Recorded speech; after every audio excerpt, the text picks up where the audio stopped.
And moving on to this, the families of the 7 people who were shot and killed at Orange Farm south of Johannesburg say they're struggling to forgive the perpetrator. 5 members of one family, a neighbour and a friend, who were shot dead in the early hours of Sunday morning.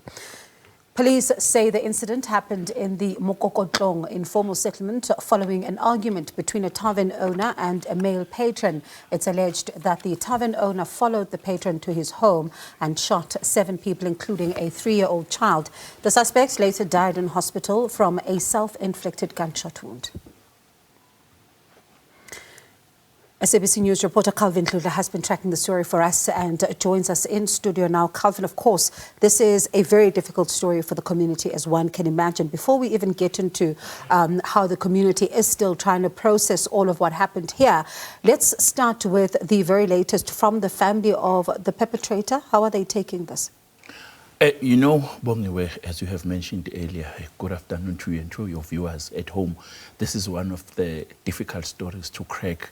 And today we went back there at the Mokokotlong and we tried to track the family members of the alleged perpetrator in this case. Unfortunately, when we arrived in his house, the gate was locked and there was no one there. We were told that the shop that we found there belongs to the perpetrator, but unfortunately even that shop was closed. When we asked around the community members and the neighbors who are close to him, they are saying that after the shooting, the alleged suicide, the wife of the perpetrator packed her bags and go she went because the community members wanted to come and burn that house. So they wanted a revenge and she had to leave.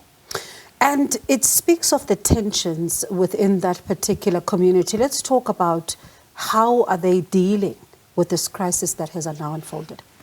Before we went to the perpetrator's house, we started at the very same house where this incident took place. We found one mother.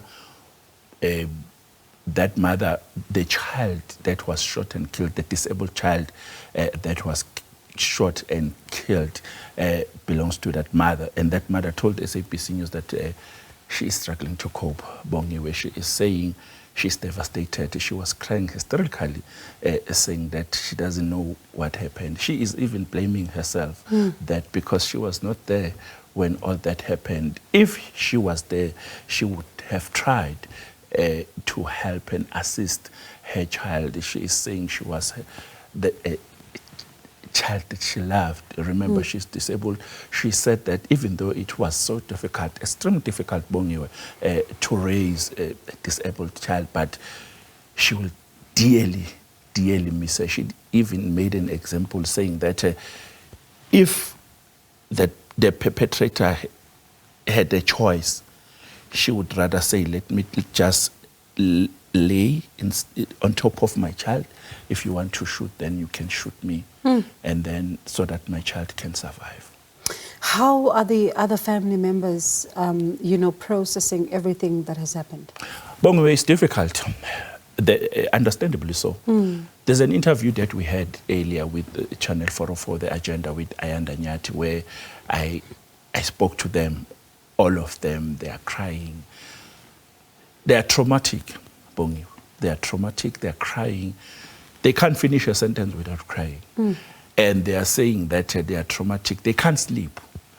The survivor, especially, because she told SABC News team that when she tries to close her eyes, all this comes up. She thinks that it was a dream, a nightmare. But unfortunately for them, it happened. Fortunately, the Department of Social Development in Gauteng went there to talk to them. We saw social workers. They were engaging them because when we had that interview, I did say that I personally think that they need counseling, but they are not taking it easy. It's understandably so. It has not happened in that area. They told us, even though the crime is rife in that area, but they are telling us that it's a first of a kind. It has never happened. For them, it will take time to heal. And Calvin, this was supposed to be a joyous day for them. they were celebrating Yes. as a family. And I suppose it now means that they are in mourning instead of the celebrations that they would have started earlier on in the day. Have they made any funeral arrangements at all? You know, Bongiwe, when you cover such stories, you tiptoe, you check on what questions do I have to ask, because one would say it's a sensitive question, but we asked about the funeral arrangement. They said because this is something that is so big, shocking, and they were not expecting it, they are waiting for other family members to come, and they will keep on updating us on funeral arrangement. I know it's difficult to ask a person who is crying, who's shocked and devastated as to when are you burying your loved one. It's an unfair question, but as a journalist, you have to ask. So they told us that they will update us as time goes by. But I must say, watching your interviews and even with the survivor yesterday, you've been handling this with the sensitivity that the story requires. So thank you so much for talking to us, Calvin.